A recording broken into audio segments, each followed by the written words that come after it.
Shalom, giving all praise to Yahweh Shanel, Shabbat Shalom, Kakodah, Shalom to the hopeful elect out there. And I'm going to entitle this video Isaiah chapter 24, a complete breakdown. So I listened to it. If you go to the blue letter and you hit audio, click audio, go whatever version you want that's on this list here. Let me see something. So when I listen to the all 23 verses, I thought about a lot of certain precepts came to my mind. One of them was, which is one of my favorite prophetic chapters, is Revelation chapter 18. Revelation chapter 18. If I go to Psalms 91, I think of Revelation chapter 18. Isaiah 34, Revelation chapter 18, and other chapters in the book of Revelation as well. What else? Isaiah 13, I think of Revelation chapter 18. And Isaiah 24, me listening to this, I immediately thought of Revelation chapter 18. There's a lot. Revelation chapter 18 is a very simple, if you know the scriptures, if you've been in the truth for a while, and you can navigate through the scriptures, the book of Revelation chapter 18 is a very simple breakdown. It's very easy to break it down, but there's so much in it that you can go deeper into it. I was going through it the other day, a couple of days ago, and I pulled out the word delicacies. I pulled out the word dainty, and I was going into those root words which lead you back to the Greek. And it said, like, for example, dainty in the book of Revelation 18, when you go to the root of the word, it goes back to the word lipos. There's lipos is something to that effect. I'm not going to go to it, but when you look up the word lip, matter of fact, let me go to it. Let me just go to it.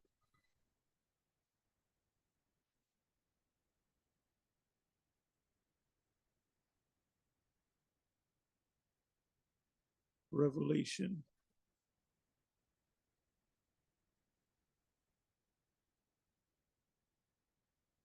See, a lot of you Israelites out there, if I rolled up on you and told you to go in the book of Revelation, you'll break it down. But if I go ask you to go into key points in Revelation chapter 18, you guarantee most of y'all will go off one. So you don't understand the complete breakdown. So let me like, for example, High Priest Ariah in 7, mainly High Priest Ariah, he said that this is talking about when Esau came in and took down Gad. Every foul spirit, he said those are moles. He said this is talking about the white Esau, the white man taking down Gad and Reuben, which didn't sit with me. Because that's why you got to be like the church. You got to have the mindset of the Church of Berea. There's a lot of things that the 7, mainly Ariah, because he was a breakdown man. I mentioned Ariah because he was Yeshaya, Gazak. They were all into the prophetic parts of the scriptures, but Ariah used to stay in them prophetic chapters, and he would go over it again and again and again. So that's why I remember a lot of guys, I'll hit them with this break that whole thing down. Then they'll get stuck. They'll maybe hit the first 3 or 4 verses, then they'll get stuck. So I got to explain, well, this 4th verse means this, then they read a couple of verses, then they get stuck again. And the reason why is because they don't go through it over and over again. It's not in their mind. It's not in their mental Rolodex, so to speak. They can't pull it up. Just like a PC. You click on something, you want the blue letter, you go to the tab. You bring it up. You can exit tab out. You can go to Google. Google's not up there. You go to another tab, hit Google, and then you hit a certain words and it pops up. So the same thing, your mind has to be like the mind of a computer. And you constantly go through it in your mind. You go through these breakdowns in your mind. You may actually read the breakdowns. Me being sharp on these breakdowns is because I do them. I do the video. So that's going to keep me sharp. See, and there's a lot of men that, like I said, they'll get caught out there. So another one that they used to teach, the seven used to teach, they used to say that Revelation 18 and 4, they used to say, we got to get out of here. Y'all got to get passports. Make sure you get your passports because we got to get on planes. We got to go American Airlines or Delta or whatever, and we got to go down to South America before the missiles hit. That's what the seven actually taught. And it was through the Spirit that got on High Priest Yeshaya and High Priest Kazak that started going into scriptures on the UFOs. See, if you came to the school back in 80, 81, 82, 83, around 84 going into 85, that's when when I came in, they were teaching it, but it was just, they only knew maybe a handful of scriptures, maybe if they knew 3 or 4 scriptures. So now we know, I have a whole list of about 20, more than 20 scriptures on UFOs, and I added 2 more scriptures in the list that I have.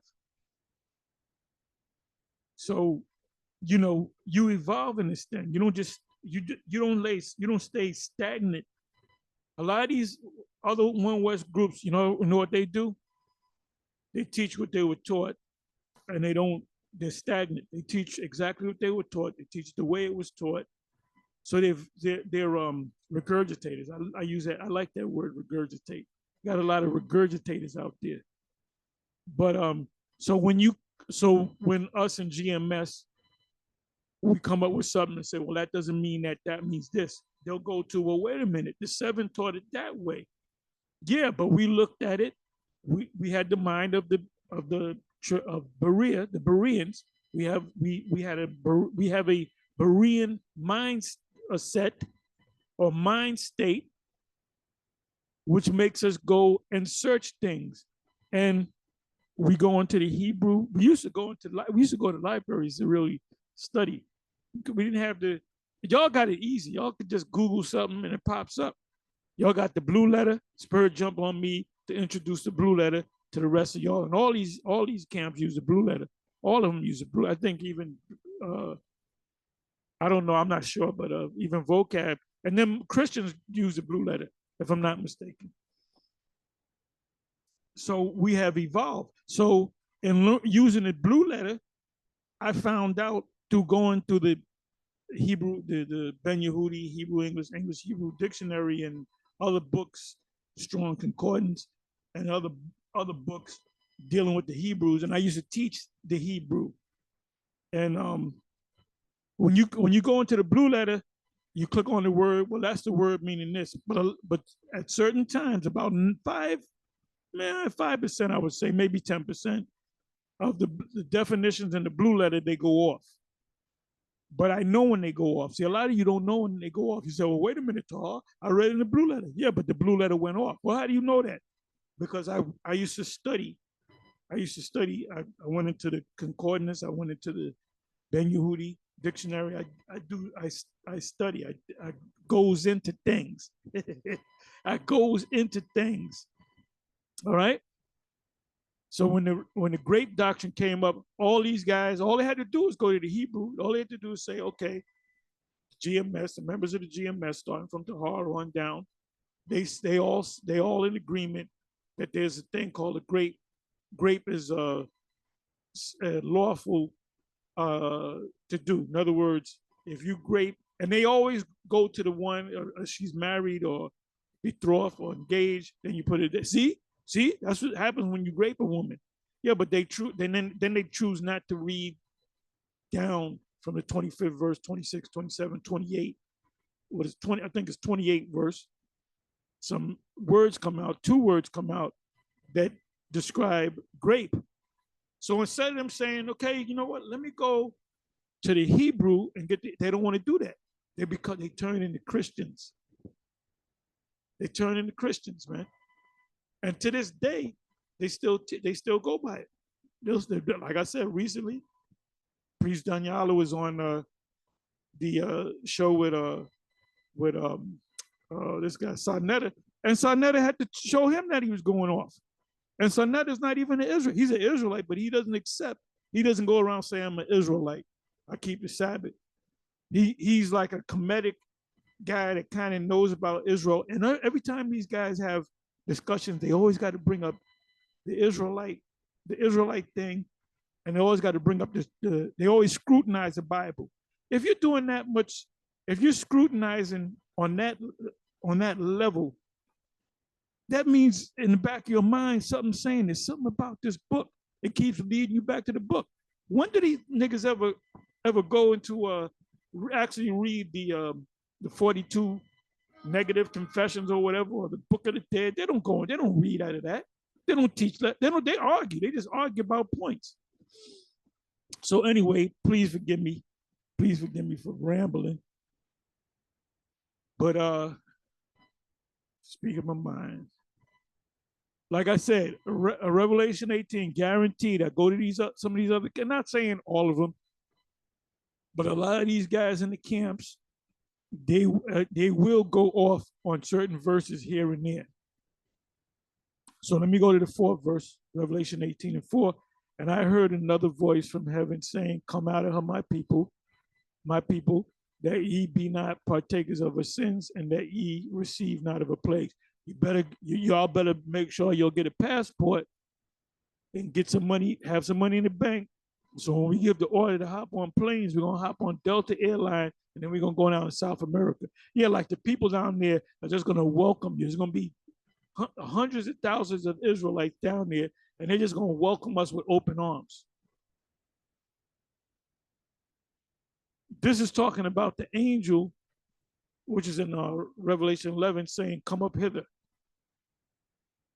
When we're going to see the missiles coming, shooting from one side of the earth to the other, and then we're going to be beamed up. So that's going to be a hell of a day. That's a day that can't be compared to any other day. Can't compare it to any other day, Daniel 12. Because what's going to happen? All hell is going to be breaking loose. Governments are still being intact. But what's happening now? There's wars and rumors of wars. There's a major war going on that the American media is not covering. They don't even mention it. There's actually French troops down there in Niger fighting against the military down there because they ousted that puppet leader that was born in Nigeria. And but then there's, I think, the Wagner group. The Wagner group are involved. They're backing up Niger. So that goes into Ezekiel chapter 38. They shall be a guard unto them, meaning the African nations and some of the Arab nations. So that's the Most High. Most High said he put hooks in their jaw. He put a hook in their jaw, meaning the Russians, to make him do make the Russian leadership do what they do. Man's goings of Yahweh, so how can a man then understand his own way? So this is beautiful, man. So now let me see if I can find the word dainty.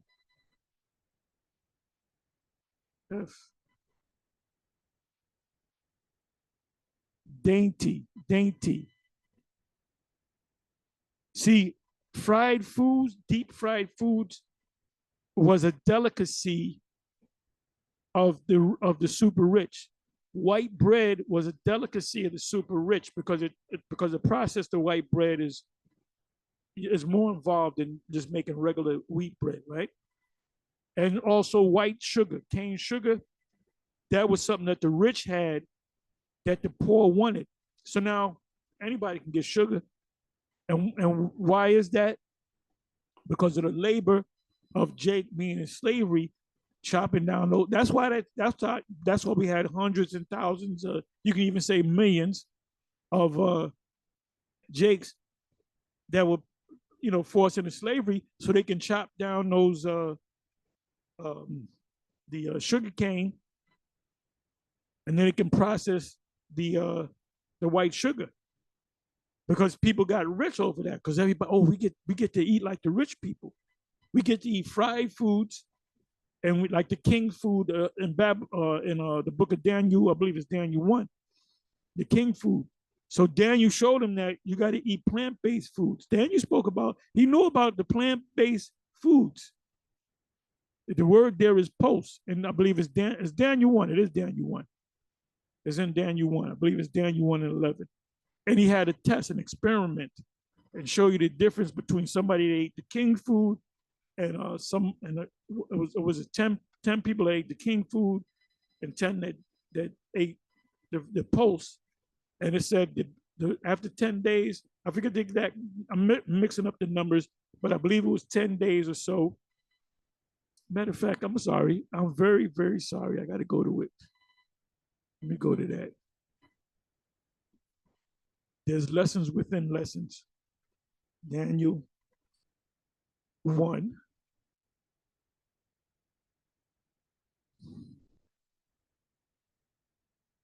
I believe it starts at 11. Okay, Daniel's resolve.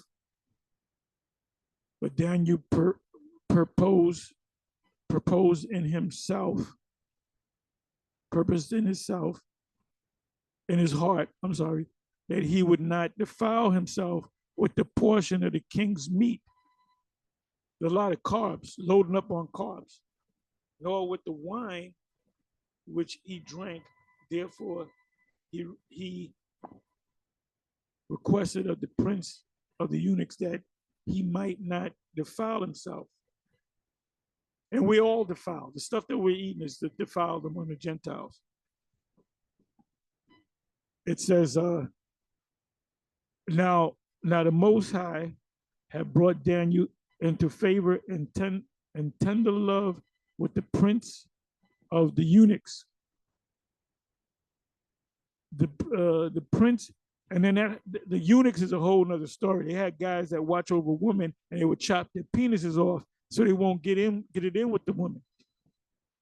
It says, and the prince of the eunuchs said unto Daniel, I fear my lord the king, who hath appointed your meat and your drink. For why should he see your face worse likened than the children which are of your sort? Then shall ye make me endanger my head of the king. Me and my head gonna get chopped off.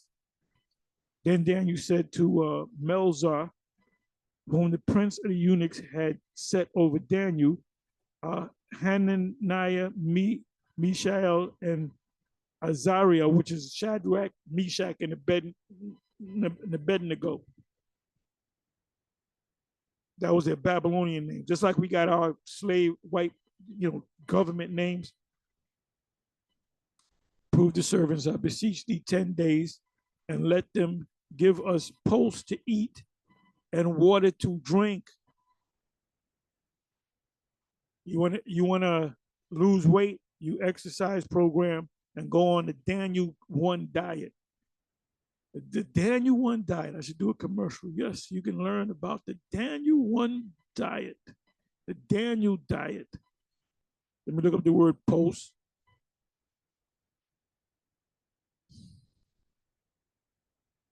So the word here in the Hebrew is Zara.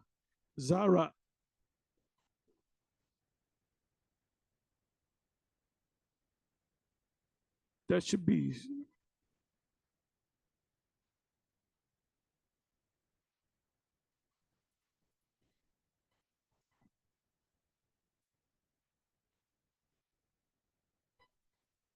Okay, Zara'ain.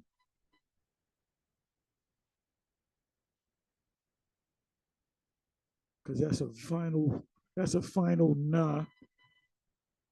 My Hebrew's so terrible.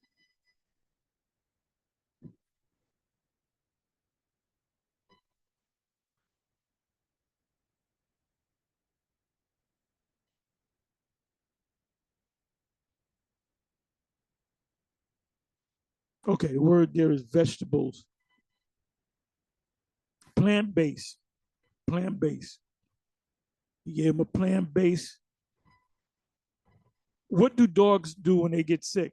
They eat the grass. They go to their spirit. They know in their spirit to eat only, they don't eat meat. They eat grass. The owners of dogs stop them from eating grass. They're supposed to eat grass. What the benefit is from the chlorophyll.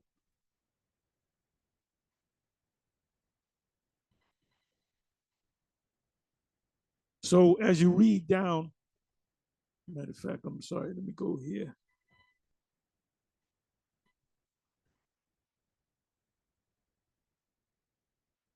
Okay, prove thy servants. This is a test. I beseech thee 10 days and let them give us post to eat and water to drink.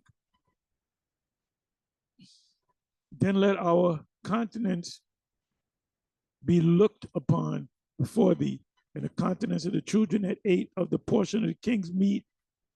And as thou seest, deal with thy servant. So he consented to them in this manner. So it was a 10-day test. And I proved them 10 days. It didn't give you the number of the subjects. It says, and at the end of the 10 days, their continents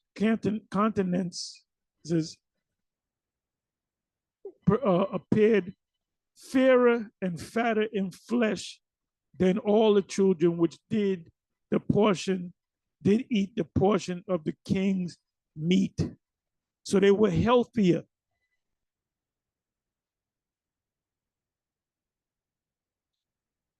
Thus Melzar took away the portion of their meat and the wine that they should drink and gave them post plant-based diet. As for these four, the Most High gave them knowledge and skill in all learning and wit. Check that out, because you guys call you the prophets of the Lord, and you go right after you finish speaking, you go right to Burger King, you go right to Wendy's. You know, you don't exercise. Jake shouldn't be all out fat and out of bloated.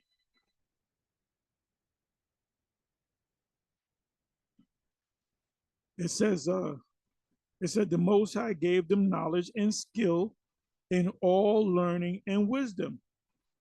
How do you think Esau learned how to do this technology? The spirit, the great spirit, the Father Spirit gave him this information for him to fulfill his prophecies.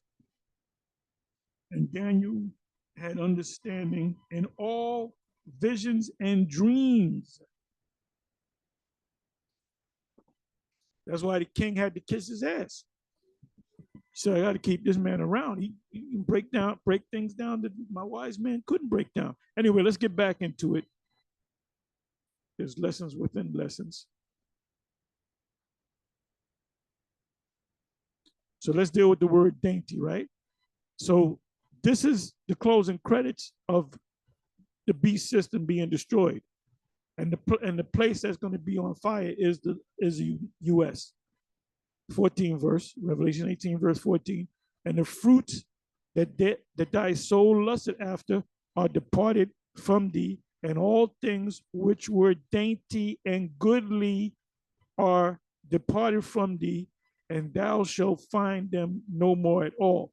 So let's look up the word dainty. That's deep fried foods. You eat deep fried foods day after day, you're gonna wind up with a stroke, a heart attack, A massive heart attack, it clogs up the arteries, son. It clogs up the arteries. I just put that in there. Have a little fun with this. Because they lusted. I got to taste some for some fried chicken.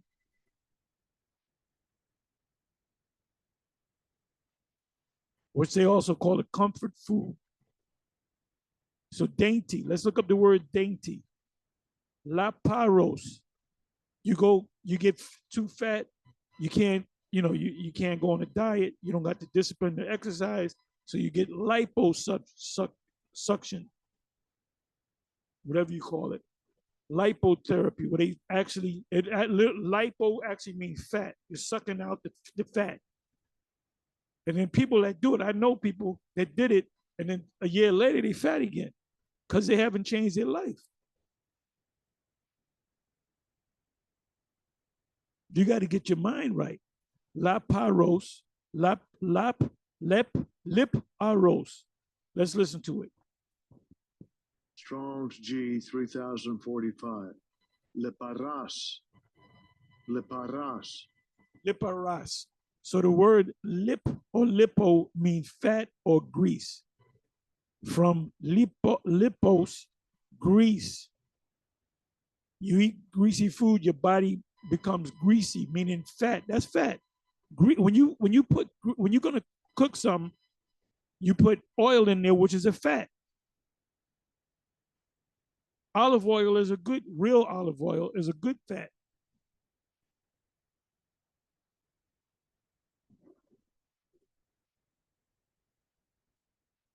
Things which pertain to sumptuous and delicate style of living. That's why you had what is that? Daniel 5, is it? About the king. The handwriting on the wall. They were drinking wine. They were suffering niggeritis, and they were eating the king's food, which was loading up on carbs. So after you eat that stuff, you want to go to sleep. So Darius the Mede put out the order to take this man down, and it was a surgical strike. But it was the handwriting was on the wall. Go to Google and put in the handwriting was on the wall, the meaning. It'll take you back to the book of Daniel. Things which pertain to sumptuous and delicate style of eating. Eat good, but it kills you. Let me go to the word sumptuously.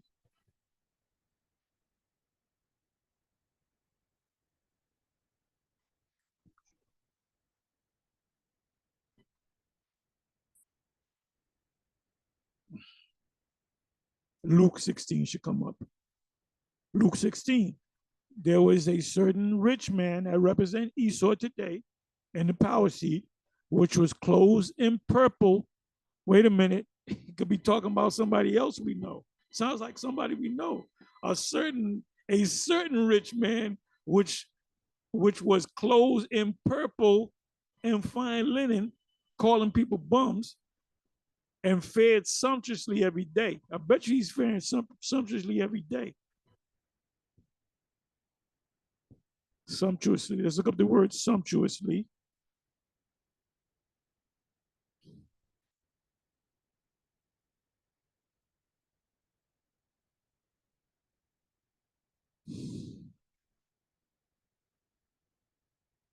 Lampros. Let's listen to it. Strong's G 2988. Lampros. Lampros. Lampros. Splendidly, magnificently of sumptuous living. Let's go to the root. Lampros.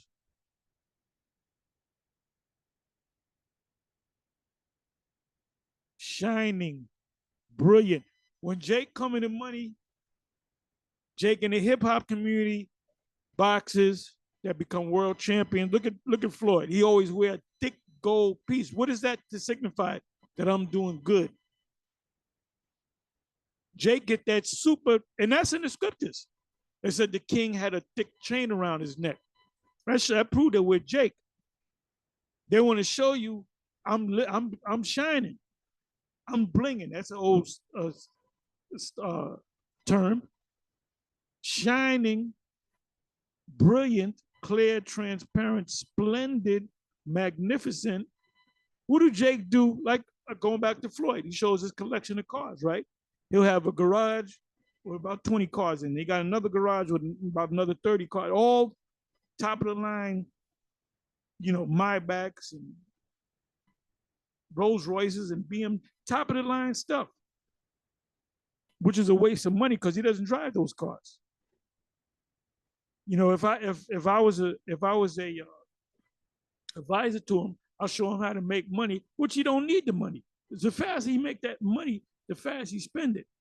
And Jake, when the nigga gets some money, it's countdown to going broke. Chris Rock said that. It's countdown to going broke. A splendid thing, i.e. luxuries or elegancies in dress or style. They get the brand names, the Louis Vuittons, the Gucci's and so forth. Gucci Man. When they do their videos, the music videos, you ain't gonna see them in the Volkswagen. So it's all about living a luxurious. I done made it, nigga. I made it. I got mine. You go ahead and get yours. So let's come back over here. So you learn a lot by going into the root words. Lampos,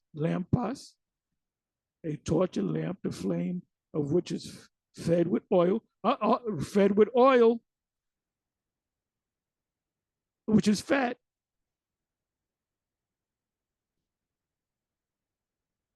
Lampo. Oh, that's a lamp. Give me that lamp. Why did they call a lamp a lamp? Because the ancient lamps, you didn't plug a lamp in. You put the oil in there. To what? To shine. A lamp shines because of the oil. The wick feed is fed through the oil. Matthew 25.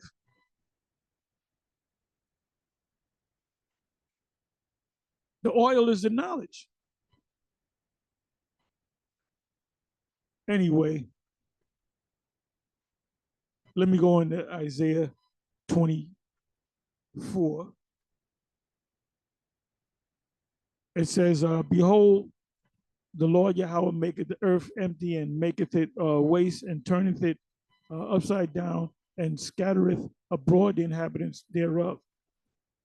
Now things happen, the Most High jacked this up, but now this right here applies to Esau, the man on top. And it shall be as with the people, so with the priests, so because they got their religious people and so forth, right? Like we had our different priests and leaders. As with the servant, so with with his master, as with the maid, so with her mistress, as with the buyer, so with the seller. Now you should be thinking about Revelation 18. As with the lender, so with the borrower, as with the taker of usury or interest, so with the giver of usury to him. The land shall be utterly empty. What land is it talking about? First, it was talking about us because we were going to be pushed out of the land. So now it's referring to Esau. What land is going to be utterly empty? The U.S., Babylon the Great, America. What's going to make it empty? Those missiles. And utterly spoiled, for Yahweh have spoken this word. So this applies to Esau.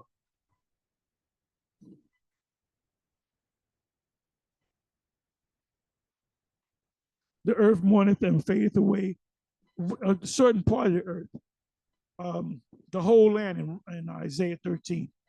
The world languisheth and fadeth away, The haughty people, the proud people, Esau, go to Obadiah, there's one chapter long. They're known as the proud. The pride of thine heart have deceived thee, thou that dwelleth in the cliffs of the rock. Who dwells in the cleft of the rock? Edomites. Of the earth do languish. The earth also is defiled under the inhabitants thereof, because they have transgressed the laws. We transgress the laws, and guess what?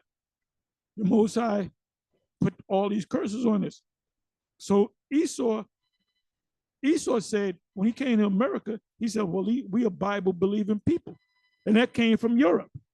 So they're really not Bible-believing people. They said, the earth mourneth and fadeth away, the world languisheth and fadeth away. The haughty people of the earth do languish. The earth also is defiled under the inhabitants thereof, because they have transgressed the laws, changed the ordinances. That's what Esau, he think to change times and laws, broken the everlasting covenant. We did that, so now this applies to Esau.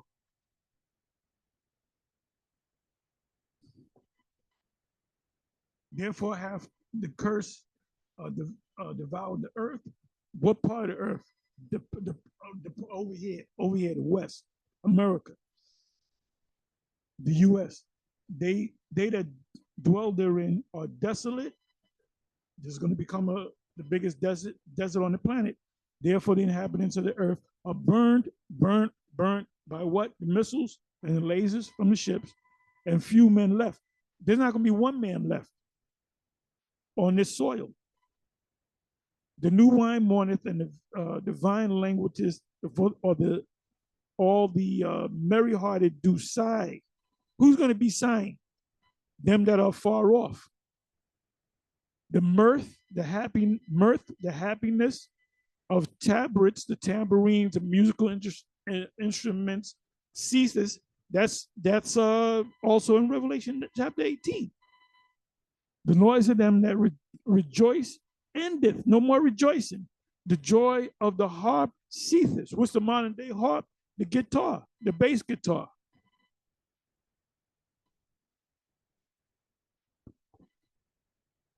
They shall not drink wine with a song. Like Esau, after work, they work on Wall Street, and they go to the bar, right? And they drink and they talk, reminisce about things. Strong drink shall be bitter to them that drink it.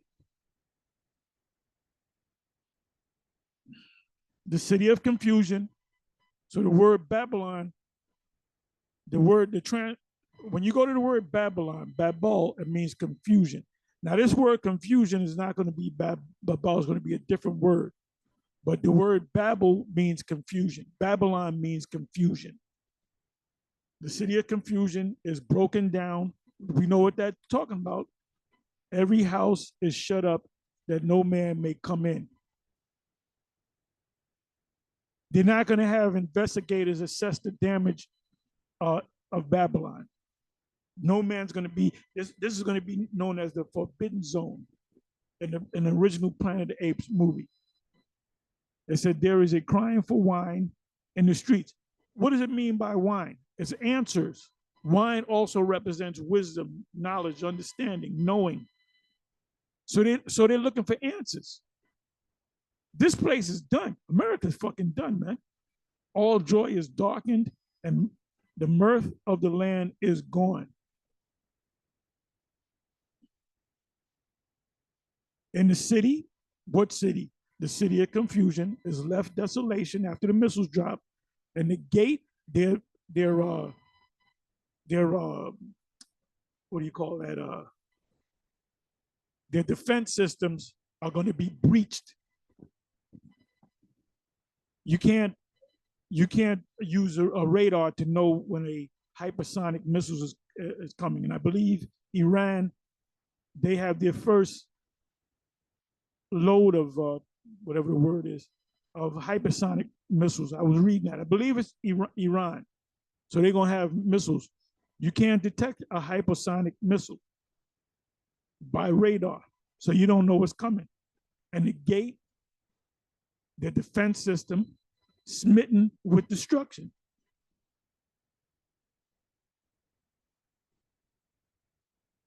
When thus it shall be in the midst of the land among the people, there shall be as the shaking of an olive tree. When an olive tree is shaken, the olive falls off. What is that? That's how the missiles are going to come. Like olives, or even what is it? Was it dates or figs? I'm sorry, figs, dates, the same thing. Figs. It speaks about that in Isaiah 34, I believe. Isaiah 13. It also speaks about that. Talks about that in Revelation chapter 6, as a fig tree, as figs falling off a fig tree and shaken by a mighty wind. So that's what John saw. He saw the missiles in the vision, and they look like fig trees, figs. So this place is literally going to be shooken. And as the gleaning grapes, when the vintage is done, the gleaning grapes are the law. The law is when you, an Israelite to the rest of the Israelites, whatever you took your crop, let's say it's grapes, you would take 90% of the grapes and you would leave 10% behind for the poor. So there's no excuse. You was able to live. That was a law. It says, they shall lift up their voice. They shall sing for the majesty of Yahweh. They shall cry aloud from the sea. The sea is up in the air. Okay. That's in the atmosphere. That's also in Revelation 15. So we're going to sing, we're going to rejoice. Matter of fact, let me go ahead and get that. What verse am I in? The 14th verse. So let's go to Revelation 15.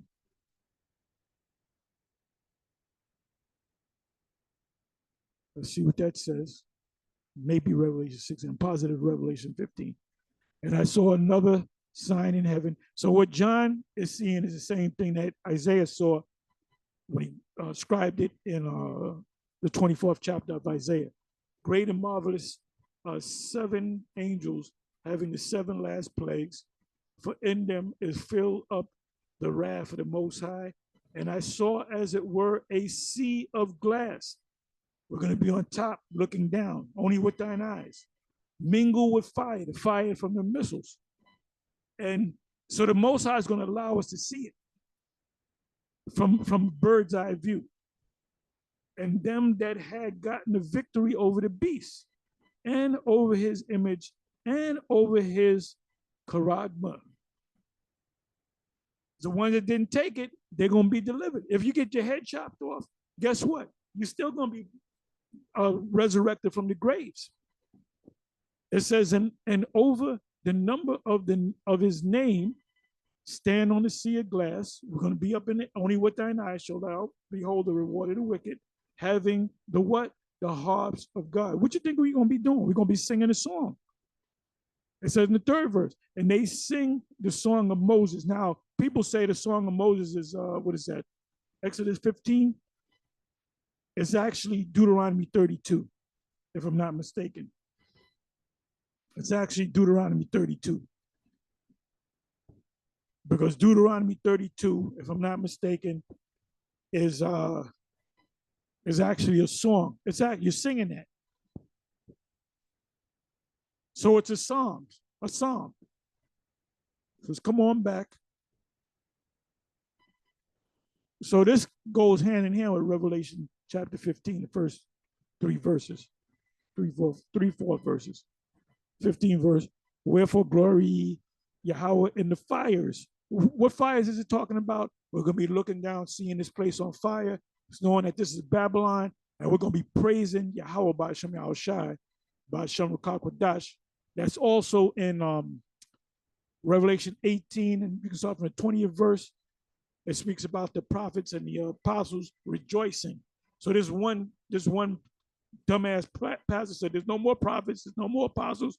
Well, who's going to be the ones that's going to be delivered in Revelation 8, chapter 18?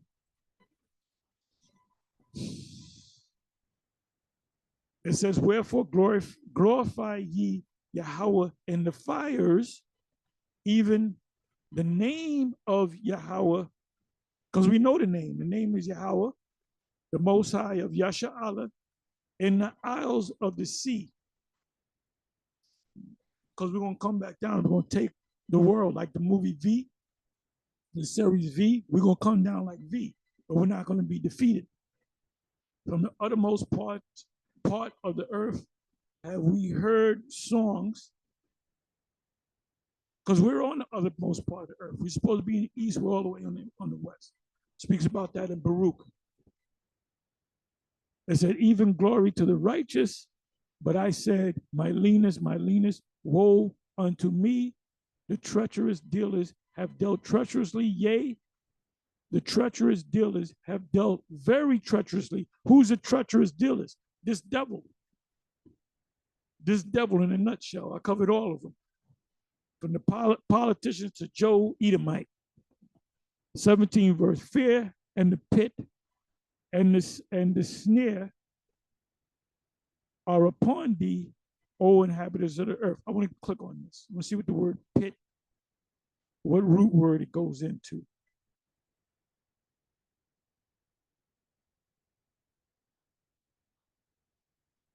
Okay, give me a second here.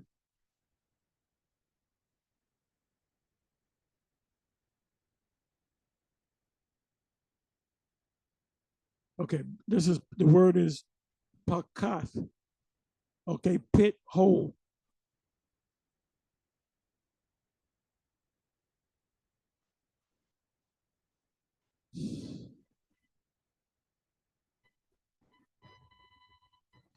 '17 verse again. We're almost out of here. Fear and the pit and the snare, the trap, are upon thee. Who? The enemy, O inhabitants of the earth. And it shall come to pass that he who fleeth from the noise of the fear shall fall into the pit. Because a lot of y'all have escape routes to get out of this thing, right? That's in Amos 9:2 on down. And you escape one thing, you're gonna get caught in something else. Eventually we're gonna get you. You can run, but you can't hide. And we're gonna put the whole planet. We're gonna put chains on everybody on the planet.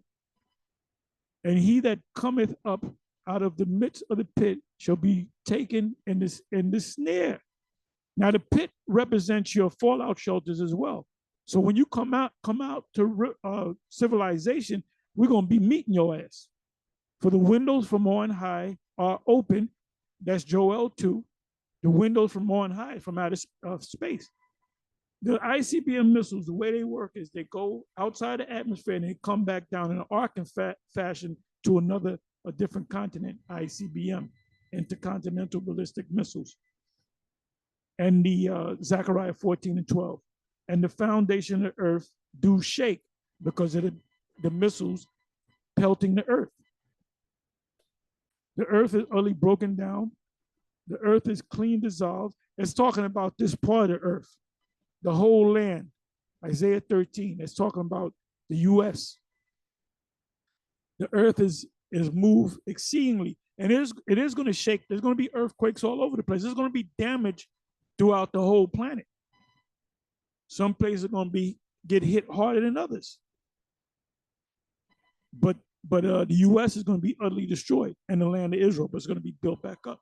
It said the earth shall reel back and forth like a drunkard, and shall be removed like a cottage, and the transgression thereof shall be heavy upon it, and it shall fall and not rise again. When this man goes down, Esau is the end of the world. Jacob is the beginning of it that followeth. When this man is going down, and Jake is coming up. It says, and it shall come to pass in that day that the Lord Yahweh shall punish the hosts of the high ones. That's the elite among these people, because they're gonna make it. They're not gonna be destroyed. They're gonna be in their fallout shelters, in their mountaintop retreat, and some in outer space, some goddamn where. The super elite are gonna make it, but guess what? We're gonna meet their ass, and they're gonna go right into captivity.